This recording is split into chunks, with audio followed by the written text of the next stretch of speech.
Joy Shriram, hello everyone, welcome back to our channel Manjuli's blog. আর একটি new mini ব্লগে তোমাদের ওয়েলকাম। তো আজকে ছিল রামকথার বিশ্রাম দিবস।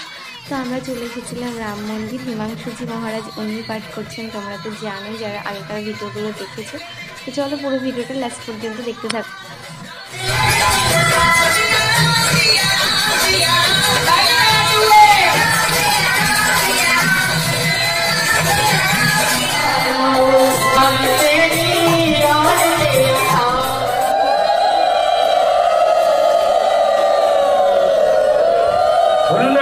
जोर से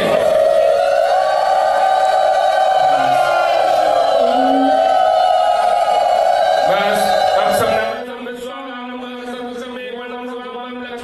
9 দিন ধরে রামকথা পাঠ হলো। আমরা তো প্রত্যেকদিন আসতে পারিনি, তো যে কয়েকদিন এসেছিলাম সেই কয়েকদিনের ভিডিও তোমাদের সাথে শেয়ার করেছি। তো পাঠের শেষ হচ্ছিল যোগ্য, আর ভিডিওটি ছিল এই পর্যন্ত। লাইক কমেন্ট চ্যানেলটাকে অবশ্যই সাবস্ক্রাইব করে